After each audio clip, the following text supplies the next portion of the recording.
How sentimental. You know, I haven't been this choked up since I got a hunk of moussaka caught in my throat.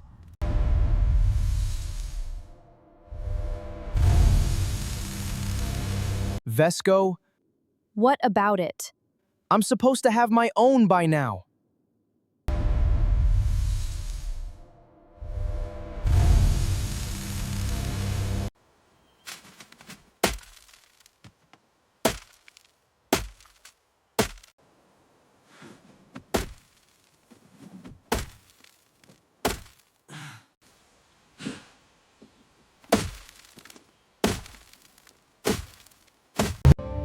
Relax.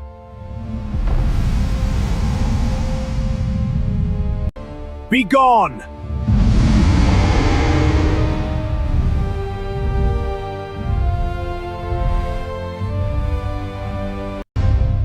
What's that sound? Oh no! Wolves!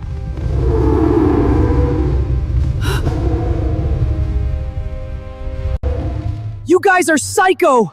Can you all get me out of here? I'm super duper scared! Ah! Get away! Ah! Get away! No! Help me! Ouch! Stop! No! Help! Ouch! Stop biting! I give up! Mercy!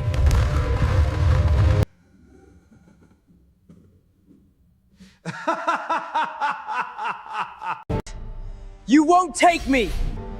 You won't take me! Open fire! You won't take me! Ha! Too slow! Open fire! Too slow! Here! Not yet! This ends now! Not good enough!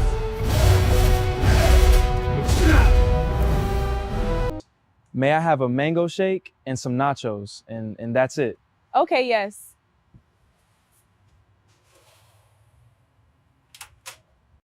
Thank you so much.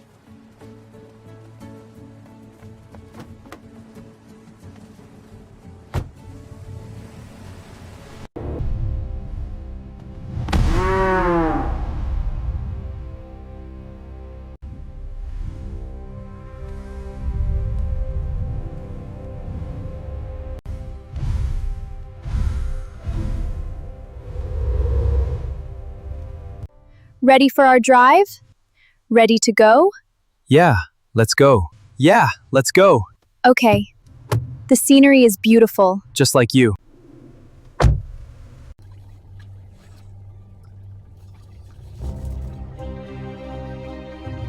The arrows are rising!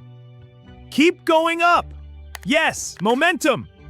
Look at those arrows go up! Yes, that's the way to the top! Keep climbing.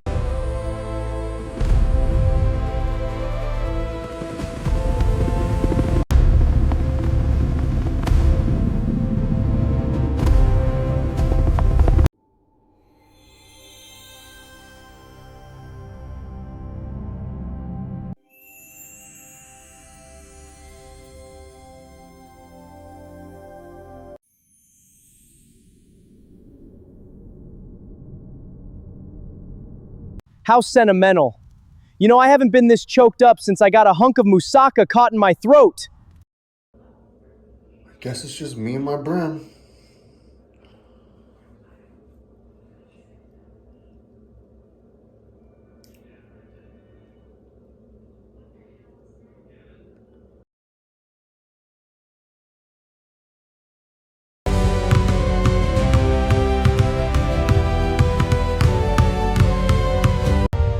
Let's smash them! On 3.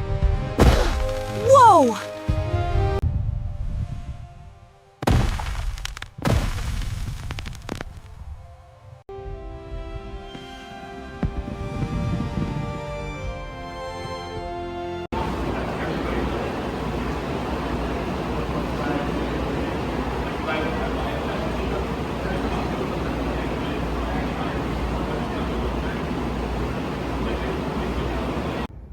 This film, I grew up a very religious also as a child of, the United States, the Western world, we kind of have this idea ingrained in us that there are good people and bad people, and that in the religious sense at the end of your life, your actions on this earth take you to this place. And we put these people in categories of who's good, who's bad, based off of some, things we've invented in our own heads. And so I wanted to kind of take that and deconstruct it with more of a sci-fi twist and explore for myself.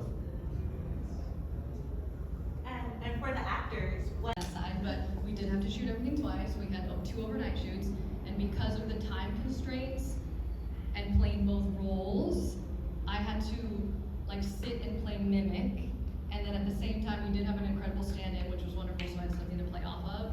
But I had to understand what I was doing as Mimic, and while doing that, I had to also memorize what she was doing as Erin in the same time. So then when we would switch really quickly, I had to do both at the same time.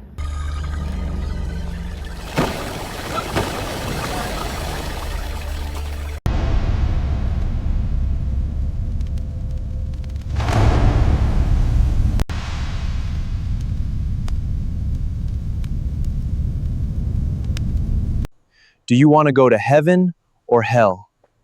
Huh? I say, do you want to go to heaven or hell?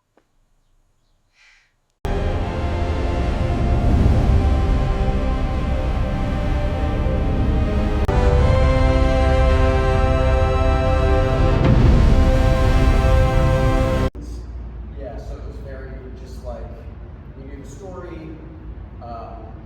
all, we went and did our character work, and then we showed up to set and sort of literally improvised our way through. That's amazing. Dive in. We were a heavy part of the writing process. Like, we were with Zilka through the whole thing. Yeah, kind of establishing the story and this idea of sort of new age zombies that are more based on sort of a digital age where everybody's going to have a chip and then a solar flare. And so I kind of knew that we shot the first, I think, 11 days in 2019, and we had probably the first hour of the movie, but we realized there was some gaps and we could go back and strengthen things, and so that was why we went back for a second shoot. And I think it was really coming up with that part of it in the second half. We're like, the story's much better if who was one of the Gaffer's key grips. He didn't make it through COVID. He ended up taking his own life in the weather. And so he was just the absolute joy to be with on set. There was an espresso machine in the back of the yeah. I was gonna ask, I saw your wife using the bow and arrow as a weapon of choice.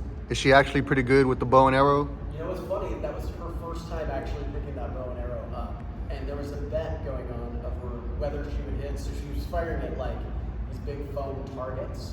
And there was a bet over whether she would hit the targets or not. Because it was her first time literally ever firing bow and arrow. And she hit it both times. What? Yeah, so she did a fantastic job. Yeah, exactly. And I think she got more coffee out of that deal. Every time, one shot, and she got 2 shots. That's amazing. It's very easy to want to just talk about what's in front of you, and so you need all of the preparation to understand what are we talking about below the scenes, 3, 4, 5 layers deep. What's really going on in these characters? Where did we come from? Where are our lives? What do our lives look like back home? Really understanding all of that.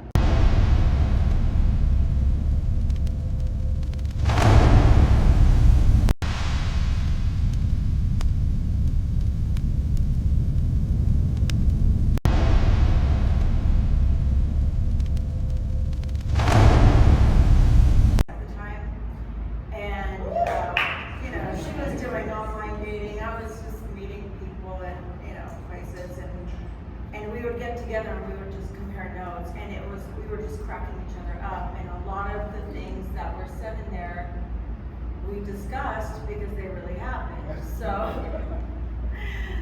was like, I gotta make a short film about this. And then about a year and a half ago I wrote it, and then last year we filmed it and we finalized it this year. I was like, oh my god, he's perfect for this. And I asked him if he would do it because I knew he was a good actor. I didn't even have to do a casting call for this. Younger generation generation and an older generation, and dealing with something like the Boy Scouts was the perfect way to sort of expand on that tension. Something like that was just dwindling. And you know, for someone like me I was a scout, I'm not a historian the way that this character is. You know, it'd be really tough for me to even identify, you know, oh, this is the one to keep versus that he's sitting on a certain amount of wealth that would be impossible to obtain today, you know, as far as. Okay, yes. No, you're good. It's just your main character, the woman, she was so good.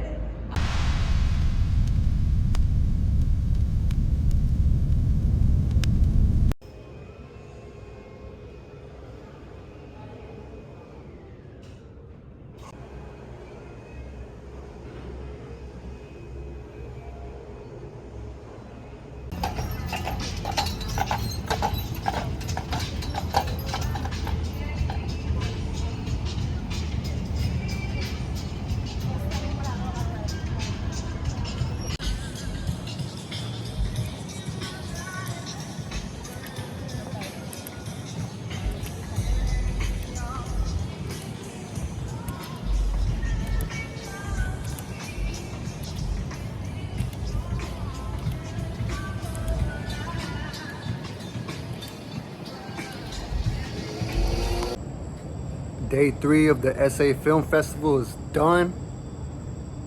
I have a lot of favorites. These films are so good. Can't wait for tomorrow.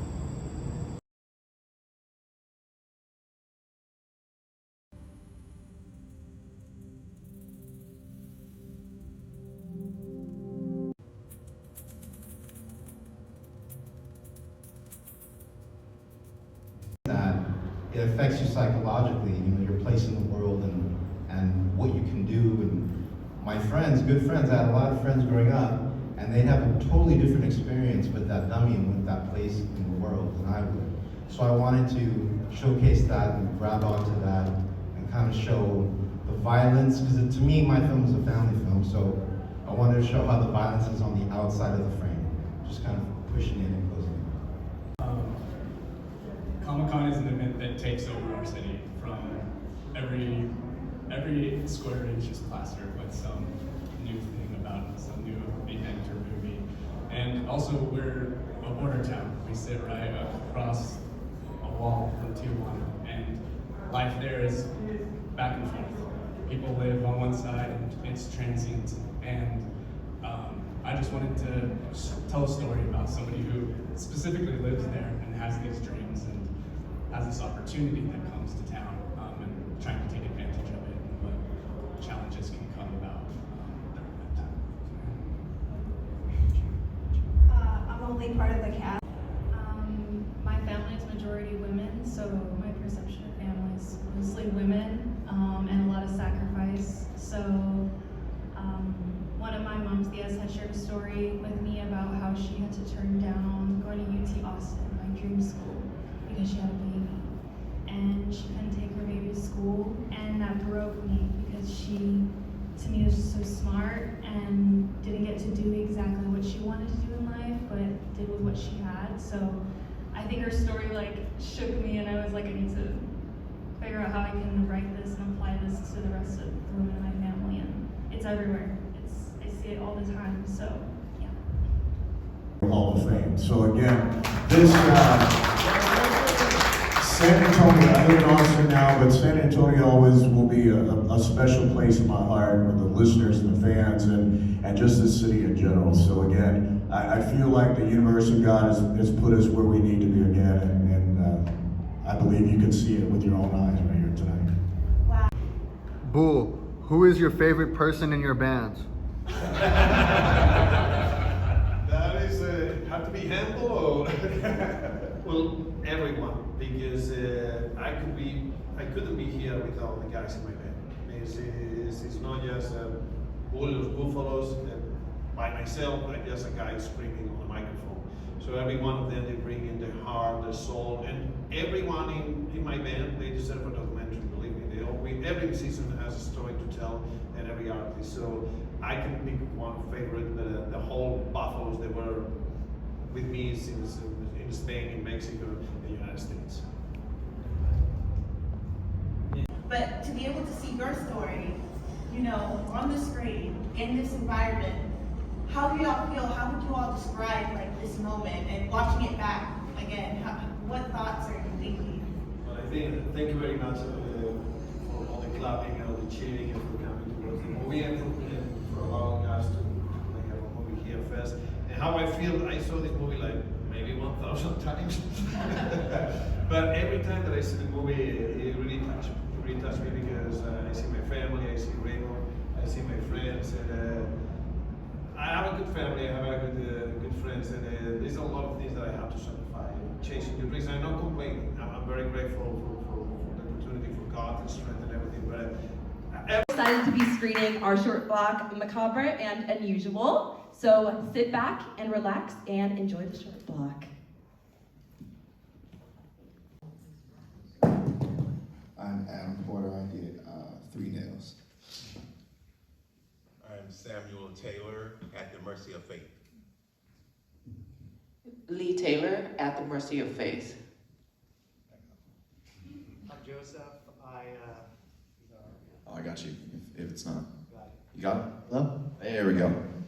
I'm Joe, and I acted and wrote Growth. Ryan Blanco, I directed Growth. Beautiful. Can each of you tell me what inspired each of the films, if you had a part in making it, and if you were, let's say, the actor or a part of it, what got you into the project? Sorry from left to right. Yeah, it's personal experience, confession of sorts. Won't go into too much detail, but hopefully people can look at their own experiences and find themselves in it.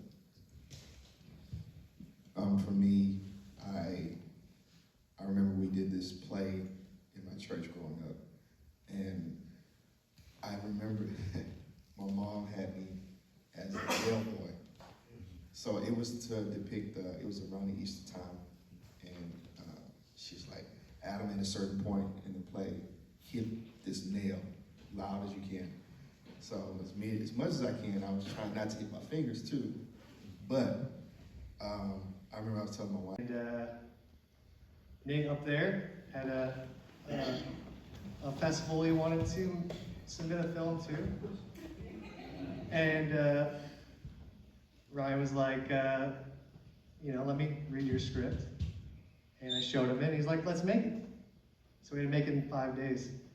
And it was a quick turnaround, and he made the props. Oh yeah. Me and my wife, we made the prop, we made the plant in that 5-day time. We wanted to do something a little different. It was inspired by Little Shop of Horrors, the carnivorous plant. And we wanted to do something a little different. It was my wife's idea to do an eyeball coming out the plant. I thought that was really creepy and something a little more original. And it was a fun process. I think you covered it all. I didn't too much detail because I don't want to pontificate for too long. This is what it's for, you know what I'm saying? Like to pontificate, you know what I'm saying? Oh no, I don't want to hold everybody's. But lost my job. There was a tornado, car accident, broke my wife leg, who's one starred in the movie, and yeah, a lot of shit happened. But.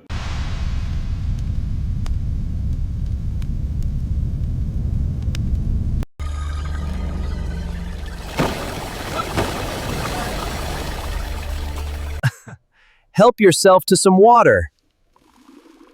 Ah, refreshing. This hits the spot. It really does. Best festival ever. And I'm the director for Faith as a Jackson.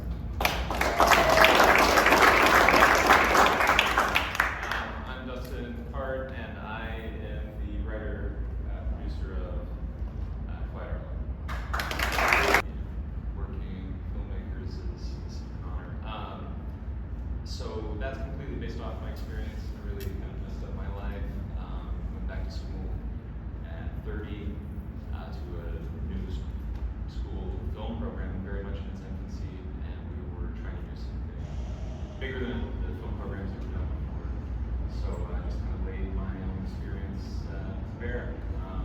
Do you have a favorite visual effect that you used?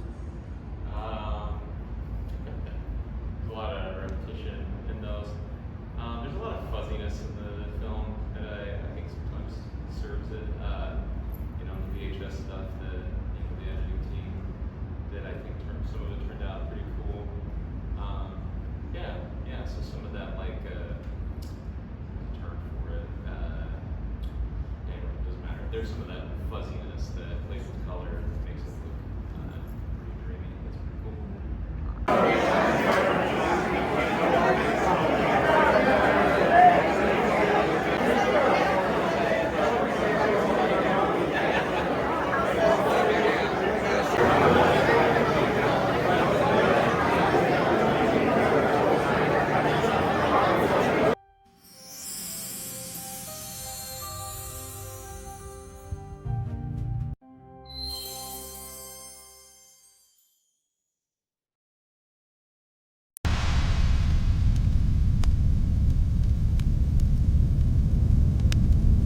How sometimes we struggle with children.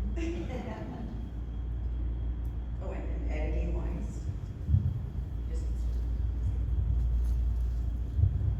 Well, we knew the ending, right? So we had to work kind of around that, and the ending was changed actually, so we had to make sure it all fit and everything. And so we really wanted to make sure that the lead was the person who was alive, which is the mom. So that was really interesting in kind of choosing how much we ever shot. Like the first shot in the bag was at the country club, which is at the end. And as if you remember, Valerie's at sitting on top of the bar, and Lyra comes and gets this really handsome guy who was our grip that stepped in at the last minute. But she's sitting there clenching her purse. And one of the things we talked about was Lyra leaves you, she walks away, you're now alone, you're a fish in uncharted waters. What do you have to hold on to? And it was her Every Wednesday, over dinner, cocktail, and we would talk, and we would just share ideas, and so it would take about a year to complete it. And just meeting, having fun, saying how are we gonna make the audience cry if they can, and laugh. I'm Nolan Larson, and I did The Woods. I'm Joe Ramirez, and I did The Woods as well. I'm Sylvia Gonzalez, and I did The Bucket List. I'm Ava Santana, and I did The Bucket List as well. I'm Brittany King, and I did Birds Rights. Psychedelic experiences connect us most to the student. I think what inspires me is seeing other works of art and other indie filmmakers doing their things and how hard they work and fueling their experiences into my own. What inspires me is being able to tell stories to people who may not get the opportunities to tell their own. I think what inspires me is probably music and good stories.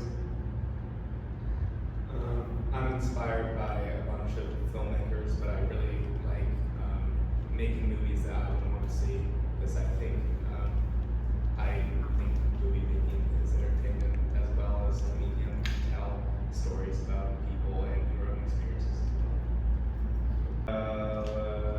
Year ahead, because there were so many weird things that I had trouble with, I had to cut out a whole scene because the boom was in frame, or I spent a lot of time editing around certain things, and the main struggle at the beginning was trying to find actors and trying to find, I built the whole story around knowing I would have these actors and knowing I would have access to a certain set. So that's really the struggle is coming from finding a place to film and finding actors. I think one of the biggest struggles is probably scheduling. We only had, I think, 7 people, but all of those people had their own extracurriculars that they needed to go to, so trying to get everybody's times figured out was kind of tricky. And on his zone of editing, for some reason I decided to put a green screen outside a window in the wind. Don't do that. It's a bad idea. I think for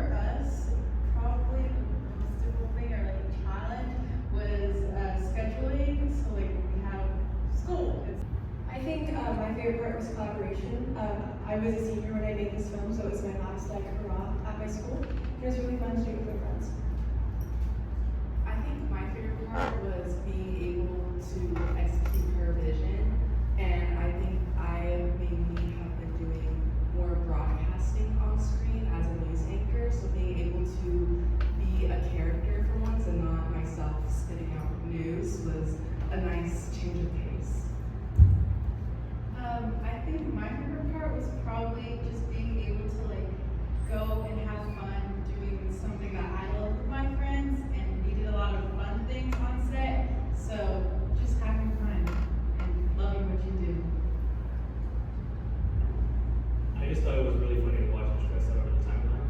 I mean, it's not that anybody did perform any better, but it was really funny, so it was very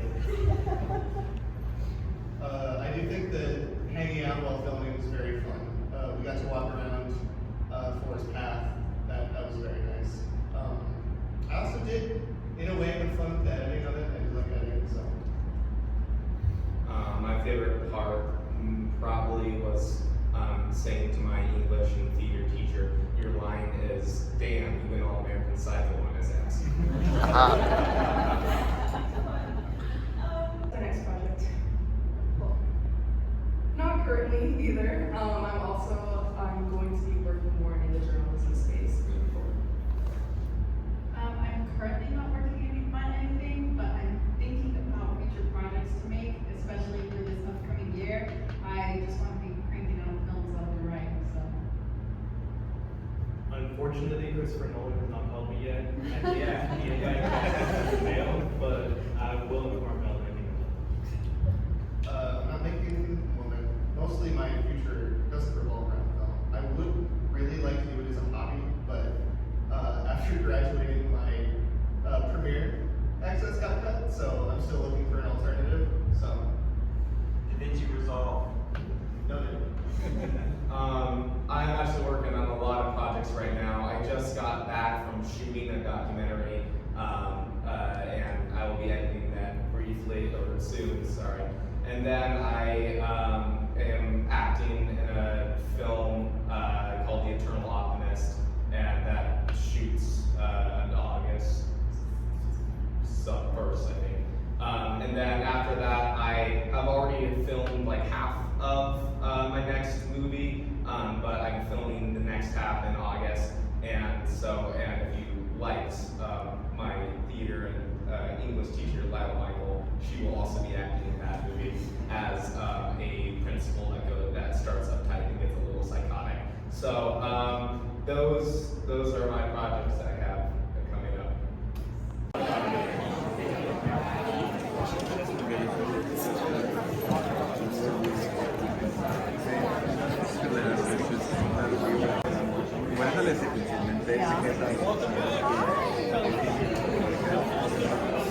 Human voice. All right, I'm gonna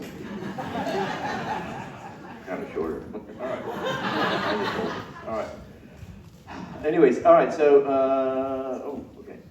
we want to begin tonight's program with the honorary tribute award, starting with our Maverick Recipient Award.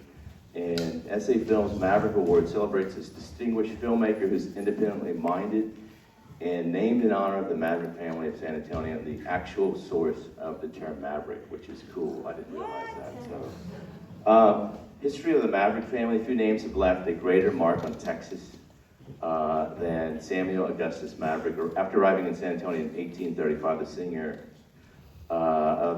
signer of the Texas Declaration of Independence, became a pioneer landowner and civic leader when he famously refused to brand a herd of cattle, accepted as payment for a debt. His unmarked livestock inspired the word Maverick, forever linking his name with independence and originality and a willingness to challenge convention. For the generations, the Maverick family continued to shape the San Antonio's history through their enduring influence on the city. You can play the reel, please.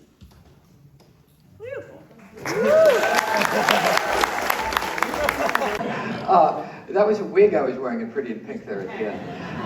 Anyway, a kid from New Jersey getting a Maverick Award from a bunch of Texans is pretty awesome, so thank you. That's great. I just want to thank Adam and everybody. We've had a great several days out here. The energy and the vibe and the enthusiasm around movies is fantastic. And so I'm just really glad to be a part of it. And this is really touching and lovely. So thank you very much. We all fell in love with Adam, Susan, and the inspired community they build right here in San Antonio. Marcia made it her personal mission to support SA Film and connect Adam with her Rolodex of Hollywood contacts to bring more awareness and amplification to this incredible festival. We sadly lost our classy broad in 2021, and she was 95 years old. This actually would have been her 100th year birthday this year. It has now become my mission to share Marcia's legacy and continue her efforts to amplify SA Film locally, regionally, and around the world.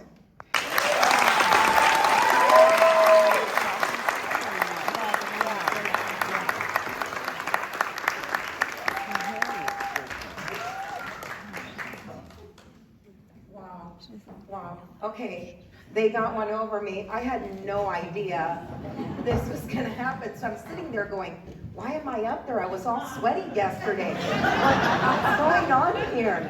I'm gonna keep this brief. You guys are my heroes. I wanna do what you do when I grow up. You know, I've done TV news. I was a DJ at KXTN. That's how I started my career when I was 19. And it's just coming full circle. And what you guys dream to do, I aspire to do. I want to be you when I grow up. This goes out to all the photographers, all the reporters, all the editors that never get recognized. People recognize my face, but just because of the work they do. And this goes out to them. And you surprised me. Thank you. And only Robert Tatum.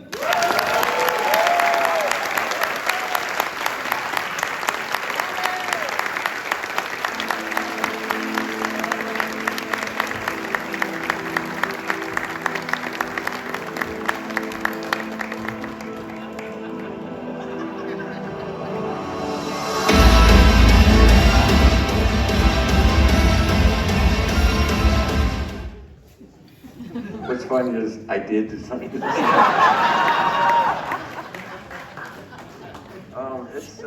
It's cool that Adam's still doing this, man. I'm so proud of him. This is nothing to do about me. It's easy just to support someone that I've always been about since day one coming to San Antonio, was just to try to inspire the younger people and have a creative approach about how we do things. We did a lot of underground concepts back in the day, you know, just kept it real.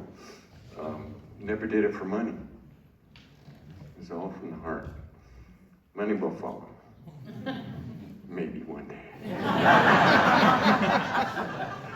I will see jacket. So, Adam and I have always, I think we've been on the same page of just moving and offering something, keeping it real. It was a lot easier to do underground stuff back then in the early 90s. The spaces were just so inexpensive. It was cheap here.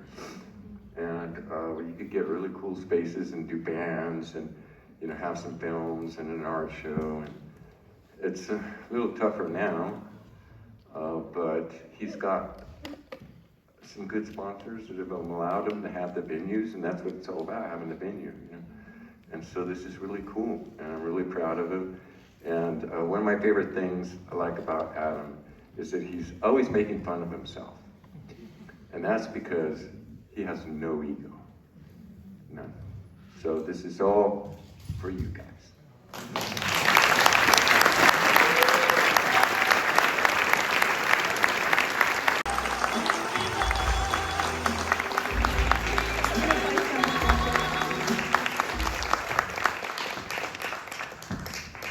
Greg. ¿Qué es esto, Un crezón.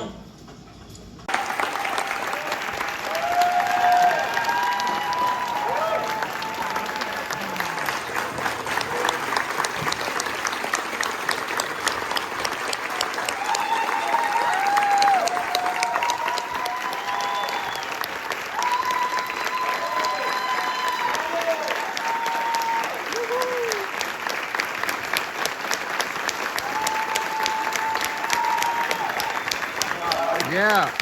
I didn't realize I would be so emotional. I'm overwhelmed. And being here in San Antonio, which gave us so much for the Selena movie.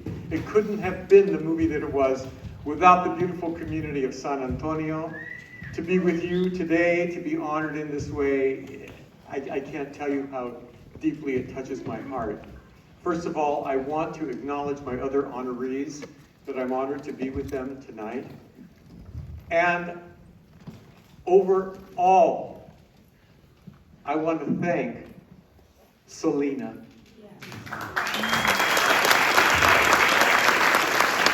Because the reason that that movie turned out so well was because of her light. It was with us, she inspired us, and that is why the movie turned out so beautifully, because the spirit of Selena was with us, and it came through in the film. Everybody who made that film, I was talking to Suzette about this, the first time I've ever made a movie like this, everybody put their egos away. And when they came to the set, we were all dedicated to bring Selena's light to the screen and to the world and to keep her light alive. And so I have to give credit to Selena for how beautiful that movie turned out. And I want to share with you a very quick anecdote. I did not realize what the impact would be for this film. Last year, Barbara and I took, I think, the first vacation I've ever taken since I made Selena. We went to Italy. We were in a small town called Ravenna, which is a backwater in Italy. I was there because it's very famous for these beautiful mosaics, Byzantine mosaics, that I wanted to see. And we were having lunch at a trattoria in Ravenna, eating pasta and drinking the local wine.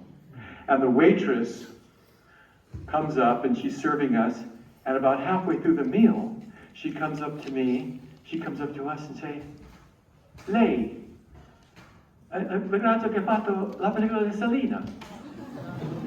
She's like, you're the guy that, are you the guy that made the Selena movie? And I said, and this is almost 30 years after the movie. And I'm saying, yeah, I made the Selena movie. Ah! I had to get up, I take my picture with her, she takes me into the kitchen, I have to take my picture with the chef and all the waiters, everybody that worked in the restaurant, and they all want their picture taken with the guy that made Selena's movie. And then she takes me out into the street. She's like, questo è il ragazzo che ha fatto la pellicola di Selena. All the Italians, no, they all want to have their picture taken with me. They all love Selena. And I went, oh my God, I was so overwhelmed because we were able to bring the beautiful light of this most beautiful woman who was so talented and so important to us, to the world. Yeah.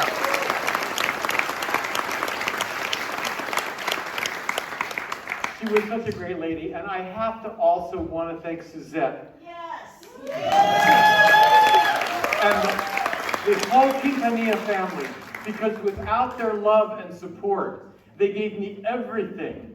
And Jennifer and all of us who made the film, they gave us everything that we needed to bring that story to the screen. And you need, when you're making a film like this, you need the love and the cooperation in order to make that happen. And they were so generous and so open. And Suzette was so wonderful. And AB was so wonderful. And I also want to mention Marcella, who I love dearly. She's such a beautiful woman. Her spirit is so beautiful, and so much of her is in Selena and in the film. And finally, I also want to acknowledge Abraham. Whenever I do seminars about it in Texas, we were just in El Paso talking about Selena, and everybody goes, Abraham, he's so famous. How'd you get along with him? And I went, in fact, we got along really, really well. He's a very strong personality. True, so am I. And in a funny kind of way, he respected me and I respected him. And another reason why the movie turned out well was because Abraham was so generous in a sense and so strong, but he understood what needed to be done and how to honor his beautiful daughter. So I do want to acknowledge Abraham and the entire team from the family.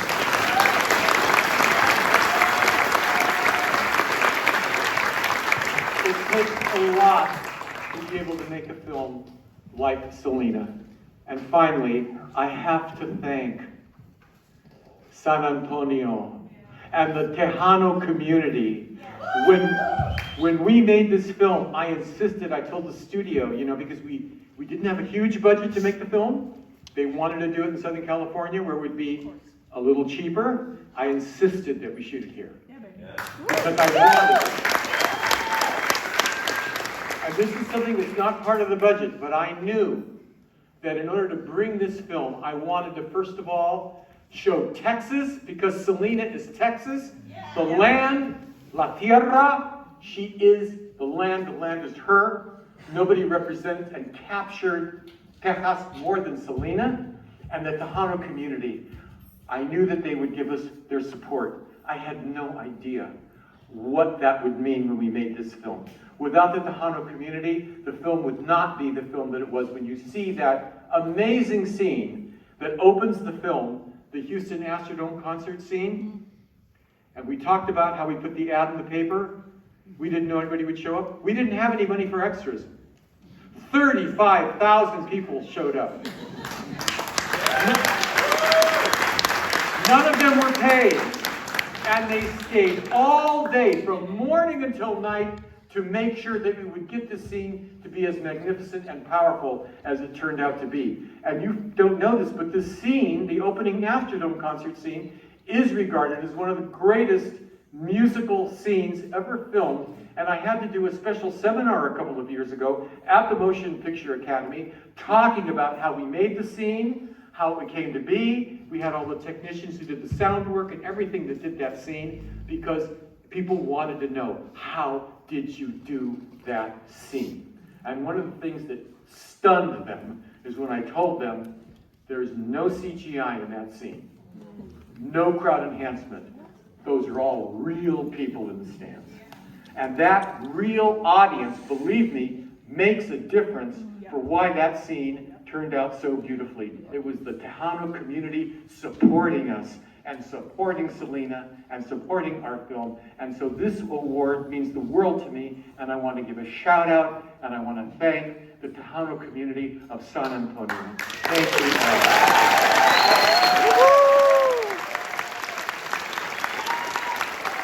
And always remember, anything for Salinas.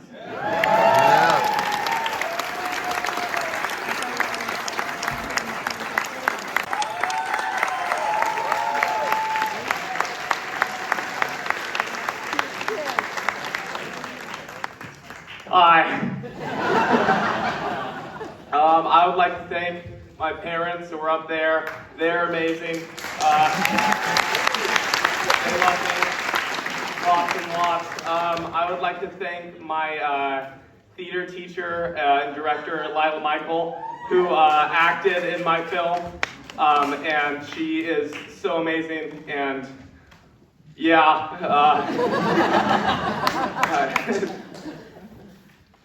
Thank you.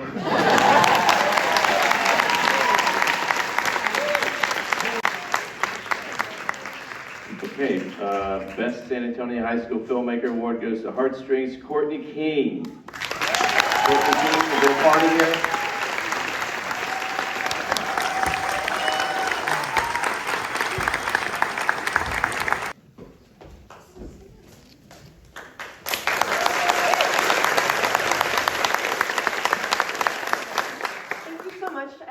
For this recognition. I would also like to thank the cast, crew, and our teacher, Mr. Underwood.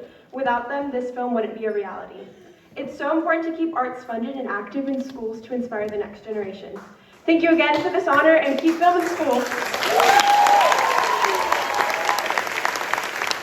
Filmmaker, Manuel Navarro, Garden Valley.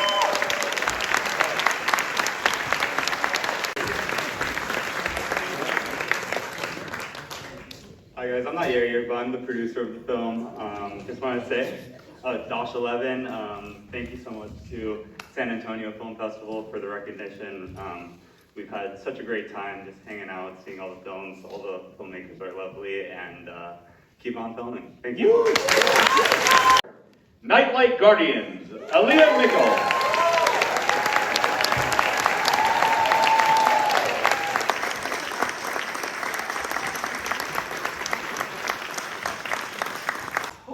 how I'm literally shaking. I'm Aaliyah Michael, and this is my peer, Kara King, and imagine 30-something other college kids behind us. It was really a labor of love, and thank you so much for this. Thank you. Jury prize for best narrative short, Growth, and Ryan Polanco. Is he here? Ryan?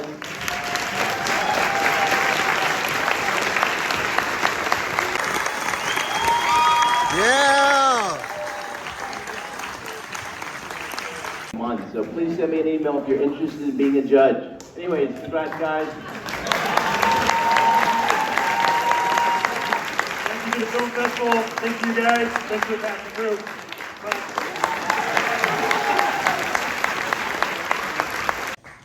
Goes to They Call Me Elena.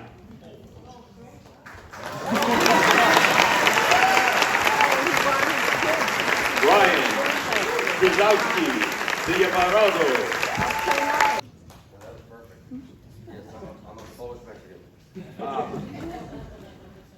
I just want to thank everybody here.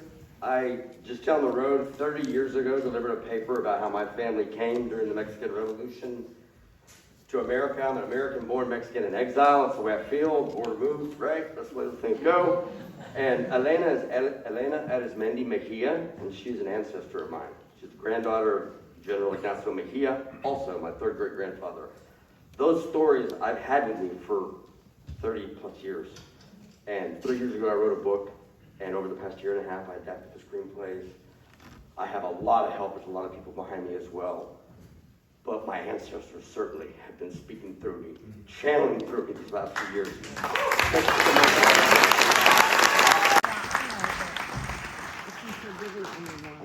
I'll keep this brief. This is not an award for me. This is an award for the countless people that tirelessly work behind the scenes on this. And I'd really like to dedicate this to my parents that are here. I was a kid in college. I didn't have a clue what to do with my life, at least to take a chance on acting. And this only happens because of the push they gave me. So I love you, Mom and Dad. Thank you so much.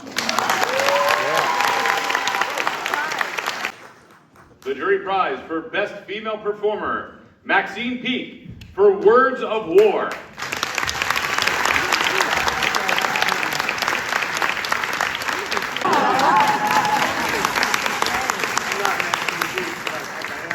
I mean, Maxine was brilliant in this role, and I'd like to thank Adam and this amazing community here at SA Film. I've met so many amazing people here this weekend, and it's been such an honor to share the story of Anna Politkovskaya with audiences here. If you missed the film here, Words of War is available on Apple TV and Amazon and in 64 countries around the world. So please help spread the word about this important story and the subject of freedom of the press and protecting journalists and their right to truthfully report what's happening in the world. Thank you so much.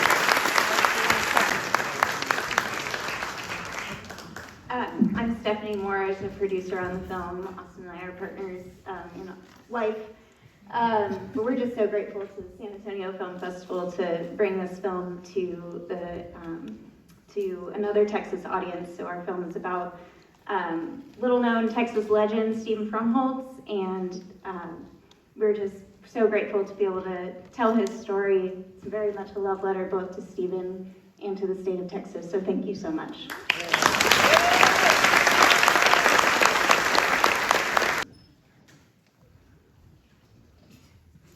The Best Food Film. Apparently I'm the right person to announce this one. Ali Eats America. Bruce Duguay and Greg Morris.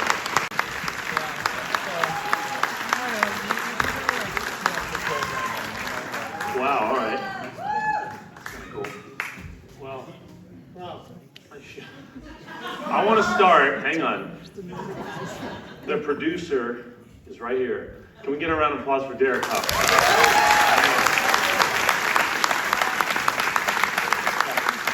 I would not be standing up here without this man, his grace, his patience with me, and yeah, I just want to say to our film family in Kentucky and LA, thank you guys so much. And then my own family, my mom and dad, incredibly supportive, my brother and sister, just, yeah, it means the world that they've supported me my whole career. And this is my first feature, so, and this is our opening premiere was here. This is the beginning of our festival run. Wish us luck. We're just getting started. So, thank you. Thank you, San Antonio Film Festival. Thank you, San Antonio.